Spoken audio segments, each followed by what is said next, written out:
ರಾತ್ರಿ 12:15 12:20 ಸಮಯದಲ್ಲಿ ಅವರ ತೀವ್ರ ಹೃದಯಾಘಾತ ಆಗಿದೆ. ನಾನು ಮನೇಲಿದ್ದೆ, ಅವರು ಆಫೀಸಲ್ಲಿದ್ದರು. ಇಮಿಡಿಯೇಟ್ ಫೋನ್ ಬಂತು. ನಾನು ಹೋಗೋಷ್ಟರಲ್ಲಿ ಅವರು ರೆಸ್ಪಾಂಡ್ ಮಾಡ್ತಿರಲಿಲ್ಲ. ಆಮೇಲೆ ಡಾಕ್ಟರ್ಸ್ ಚೆಕ್ ಮಾಡಿ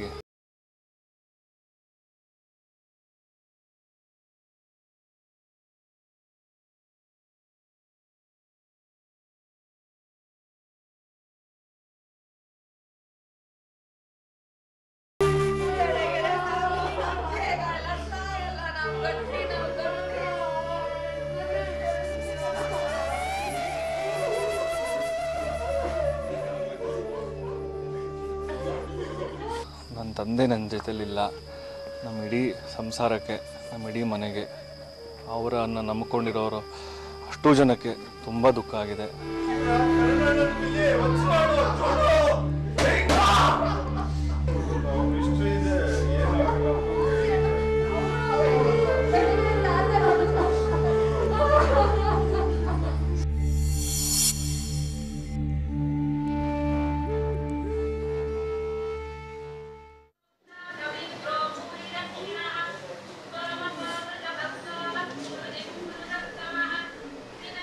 ರವಿ ಬೆಳಗೆರೆಯವರ ಪುತ್ರಿ ಭಾವನಾ ಅವರು ದುಃಖವನ್ನು ತಾಳ್ಕೊಳ್ಳಲಾರದೆ ಕಣ್ಣೀರಿಡ್ತಾ ಇರುವಂತಹ ದೃಶ್ಯವನ್ನು ನಾವು ನೋಡ್ತಾ ಇದ್ವಿ. ಯಾಕಂದರೆ ಬಾನಿಯ ವಿಚಾರದಲ್ಲಿ ಬಹಳಷ್ಟು ವಿಚಾರಗಳನ್ನು ಅವರು ತನ್ನ ಓದುಗರ ಜೊತೆಗೆ ಬಹುಶಃ ತನ್ನ ಫ್ಯಾಮಿಲಿಯ ಪ್ರತಿಯೊಬ್ಬ ವ್ಯಕ್ತಿಯ ಬಗ್ಗೆಯೂ ಕೂಡ ಇಷ್ಟು ವಿವರವಾಗಿ ಬರೆದಂಥವರು ಬಹುಶಃ ಕಡಿಮೆ ಇರಬಹುದು. ಯಾಕಂದರೆ ತನ್ನ ಫ್ಯಾಮಿಲಿ ಮೆಂಬರ್ಸ್ ಬಗ್ಗೆ ಇರ್ಬೋದು, ಪ್ರತಿಯೊಬ್ಬರ ಬಗ್ಗೆಯೂ ಕೂಡ ಬಹಳ ವಿವರವಾಗಿ ಅವರು ಅವರ ಓದುಗರಿಗೆ ಪರಿಚಯಿಸಿದಂಥವರು ರವಿ ಬೆಳಗೆರೆ.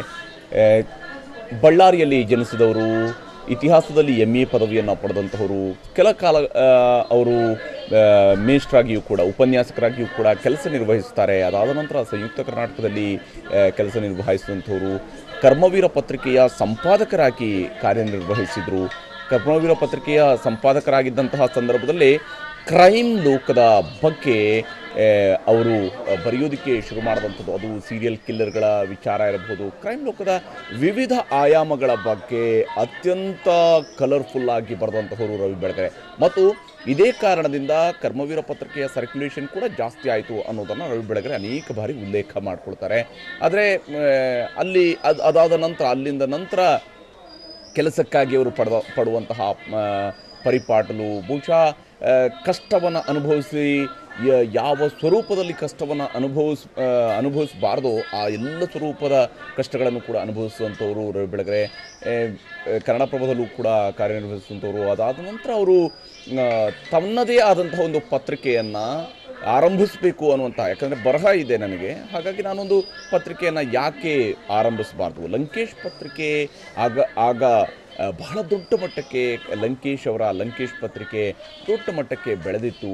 ಅಂತಹ ಸಂದರ್ಭದಲ್ಲೇ 1993ರಲ್ಲಿ ರವಿ ಬೆಳಗೆರೆಯವರು ಹಾಯ್ ಬೆಂಗಳೂರು ಪತ್ರಿಕೆಯನ್ನು ಆರಂಭಿಸ್ತಾರೆ. ಒಂದು ಗ್ಯಾರೇಜ್ನಲ್ಲಿ ಆರಂಭಿಸುವಂತಹ ಅದು, ಅಂದರೆ ಇನ್ನೂ ಕೂಡ ಒಂದು ಆಫೀಸನ್ನು ಮಾಡಿಕೊಳ್ಳುವಷ್ಟು ಅವರ ಹತ್ರ ಶಕ್ತಿ ಇರುವುದಿಲ್ಲ.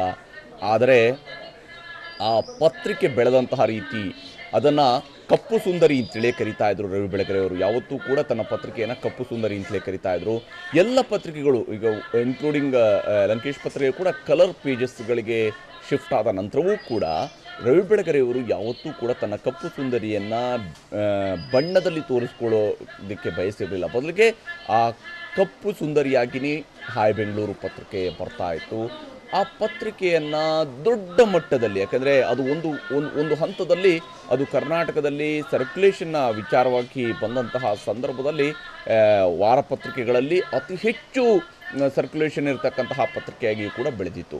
ಅಷ್ಟರ ಮಟ್ಟಿಗೆ, ಯಾಕಂದರೆ ಗುರುವಾರ, ಶುಕ್ರವಾರ ಅಥವಾ ಶನಿವಾರ, ಕೆಲವೊಂದು ಬಾರಿ ಸಾಮಾನ್ಯವಾಗಿ ಅದು ಗುರುವಾರ ಮಾರ್ಕೆಟ್ಗೆ ಬರಬೇಕಾಗಿದೆ. ಅದು ಕೆಲವೊಮ್ಮೆ ಅವರ ಬರಹದಲ್ಲಿ ವಿಳಂಬ ಆದಂಥ ಸಮಯ ಅದು ಗುರುವಾರ ಬದಲಿಗೆ ಶುಕ್ರವಾರ ಬರ್ತಾಯಿತ್ತು ಅಥವಾ ಶನಿವಾರ ಬರ್ತಾಯಿತ್ತು. ಆದರೆ ಯಾವತ್ತೇ ಅವರ ಪತ್ರಿಕೆ ಬಂದಾಗ ಕೂಡ ಅವರ ಪತ್ರಿಕೆಗಾಗಿ ಕಾದು ಕುಳಿತಿದ್ದಂತಹ ಒಂದು ವರ್ಗನೇ ಇತ್ತು.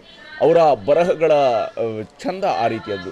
ಕೇವಲ ಕ್ರೈಮ್ ಬರಹಕ್ಕಾಗಿ ಮಾತ್ರನೇ ಹಾಯ್ ಬೆಂಗಳೂರನ್ನು ಜನ ಓದ್ತಿರಲಿಲ್ಲ. ಬದಲಿಗೆ ಅದರಲ್ಲಿ ಬರ್ತಾ ಇದ್ದಂತಹ ಹಲೋ ಅನ್ನುವಂತಹ ಹೆಸರಿನ ಸಂಪಾದಕೀಯ ಇರ್ಬೋದು, ಬಾಟಮ್ ಐಟಮ್ ಇರ್ಬೋದು. ಯಾಕಂದರೆ ಬದುಕನ್ನು ಬದಲಿಸುವಂತಹ ಬಹಳ ಉತ್ತಮವಾದಂಥ, ಯಾಕಂದರೆ ಯಾವುದೋ ಸಂದರ್ಭದಲ್ಲಿ ಯಾವುದೋ ಟೆನ್ಷನ್ಗೊಳಗಾಗಿ ಇನ್ಯಾವುದೋ ರೀತಿಯಾದಂತಹ ನಿರಾಶೆಗೊಳಗಾದಂತಹ ವ್ಯಕ್ತಿಗಳಿಗೆ ರವಿ ಬೆಳಗೆರೆಯವರ ಬಾಟಮ್ ಐಟಮ್ ಇದೆಯಲ್ಲ, ಅದು ಬಹಳ ಮುಖ್ಯವಾದಂತಹ ಒಂದು ಕಾಲಮ್ ಆಗಿರ್ತಿತ್ತು. ಸಂಪಾದಕೀಯದ ಕೆಳಗಡೆ ಬರುತ್ತಾ ಇದ್ದಂತಹ ಕಾರಣಕ್ಕಾಗಿ ಇದು ಬಾಟಮ್ ಐಟಮ್ ಅನ್ನುವಂತಹ ಹೆಸರನ್ನು ಅದಕ್ಕೆ ಕೊಟ್ಟಿದ್ರು. ಆದರೆ ಆ ಬರಹ ನಿಜಕ್ಕೂ ಕೂಡ ಜೀವನದಲ್ಲಿ ಯಾವುದೇ ರೀತಿಯಾದಂತಹ ಒಂದು ನಿರಾಶೆ ಹೊಕ್ಕದಂತಹ ಸಂದರ್ಭದಲ್ಲಿ ಅಥವಾ ನನ್ನ ಕೈಲೇನೂ ಆಗೋದಿಲ್ಲ ಅನ್ನುವಂತಹ ಸಂದರ್ಭದಲ್ಲಿ ಈ ಬಾಟಮ್ ಐಟಮ್ ಓದಂತಹ ವ್ಯಕ್ತಿ ಸ್ವಲ್ಪ ಮಟ್ಟಿಗಾದರೂ ಮನಸ್ಸಿಗೆ ಸಮಾಧಾನ ತೆಗೆದುಕೊಳ್ಳೋದಕ್ಕೆ ಸಾಧ್ಯ ಆಗ್ತಾ ಇತ್ತು. ಖಾಸ್ ಬಾತ್ ಅನ್ನುವಂತಹ ಕಾಲಮ್ ಇರಬಹುದು. ಖಾಸ್ ಬಾತ್ನ ಮೂಲಕವಾಗಿ ತನ್ನ ಜೀವನದಲ್ಲಿ ತಾನು ನೋಡಿರ್ತಕ್ಕಂತಹ ಘಟನೆಗಳನ್ನು, ಅದು ಯಥಾಪ್ರಕಾರವಾಗಿ ಅವೆಲ್ಲವೂ ಕೂಡ 100ಕ್ಕೆ 100ರಷ್ಟು ಸತ್ಯನೇ ಇತ್ತು ಅಂತ ಹೇಳುವಂಥದ್ದನ್ನು ಮುಖ್ಯ ಅಲ್ಲ. ಆದರೆ ಆ ಖಾಸ್ ಬಾತ್ ಮೂಲಕವಾಗಿ ಅವರು ಖಾಸವಾಗಿ ಬರಿತಾ ಇದ್ರಲ್ಲ, ಅದು ಬಹಳ ಮುಖ್ಯ ಆಗ್ತಾ ಇತ್ತು. ಒಬ್ಬ ಓದುಗನನ್ನು ಬಹಳ ಆಪ್ತವಾಗಿ ಪ್ರಭಾವಿಸುವಂತಹ ರೀತಿ ಇದೆಯಲ್ಲ, ಅದು ಬಹಳ ಮುಖ್ಯ ಆಗಿರ್ತಿತ್ತು. ಹಾಗೆಯೇ ಸೆಂಟರ್ ಪೇಜ್ ಸೆನ್ಸೇಷನ್ ಮೂಲಕವಾಗಿ ಬರಿತಾ ಇದ್ದಂತಹ ಅದು ಇಂದಿರಾ ಗಾಂಧಿ ಹತ್ಯೆ ಇರ್ಬೋದು, ರಾಜೀವ್ ಗಾಂಧಿ ಹತ್ಯೆ ಬಗ್ಗೆ ಇರ್ಬೋದು, ಇಂದಿರೆಯ ಮಗ ಸಂಜಯ ಇರಬಹುದು, ದಿ ಗಾಡ್ ಫಾದರ್ ಅನ್ನುವಂತಹ ಕಾದಂಬರಿ ಇರಬಹುದು, ಈ ರೀತಿಯಾದಂತಹ ಅನೇಕ ವಿಚಾರಗಳ ಬಗ್ಗೆ ತನ್ನ ಓದುಗರಿಗೆ ಮುಟ್ಟಿಸುವಂತಹ ಕೆಲಸವನ್ನು ಮತ್ತು ಯಾವುದೇ ಒಂದು ಪ್ರಮುಖ ಘಟನೆ ನಡೆದಂತಹ ಸಂದರ್ಭದಲ್ಲಿ, ಅದು ಇತ್ತೀಚೆಗೆ ನೀವು ಸಿದ್ಧಾರ್ಥ ಅವರ ಅಕಾಲಿಕ ಸಾವು ಏನಾಗುತ್ತೆ, ಆತ್ಮಹತ್ಯೆಯನ್ನು ಏನು ಮಾಡ್ಕೊಳ್ತಾರೆ, ಆ ಸಂದರ್ಭದಲ್ಲಿ ಅವರು ಸಿದ್ಧಾರ್ಥ ಅವರ ಇನ್ನೊಂದು ಮುಖದ ಬಗ್ಗೆಯೂ ಕೂಡ ಒಂದು ಪುಸ್ತಕವನ್ನು ಬರೀತಾರೆ. ಹಾಗೆಯೇ ರಾಜ್ಕುಮಾರ್ ಅಪಹರಣ ಮತ್ತು ಅವರ ಬಿಡುಗಡೆಯ ಸಂದರ್ಭದಲ್ಲಿ ದಿನಕರ್ ಅವರು ಬರೆದಂತಹ ಒಂದು ಪುಸ್ತಕವನ್ನು 3 ದಿವಸದ ಅವಧಿಯ ಒಳಗಡೆ ಅದನ್ನು ಕನ್ನಡಕ್ಕೆ ಅನುವಾದಿಸಿ ಅದನ್ನು ಮುದ್ರಣ ಮಾಡಿಸುವಂಥದ್ದು ಇರ್ಬೋದು. ಹಿಮಾಲಯನ್ ಬ್ಲಂಡರ್ ಅನೇಕರನ್ನ ಈ ಒಂದು ಅನುವಾದ ಇದೆಯಲ್ಲ ಪ್ರಭಾವಿಸಿರ್ತಕ್ಕಂತಹ ಕೃತಿ. ಈ ರೀತಿಯಾದಂತಹ ಅವರ ಅದು ಸಿನಿಮಾ. ಜಸ್ಟ್ ಬೆಂಗಳೂರು ಪ್ರತಿದಿನ ರಾತ್ರಿ 10 ಗಂಟೆಗೆ TV9ನಲ್ಲಿ ಮಾತ್ರ.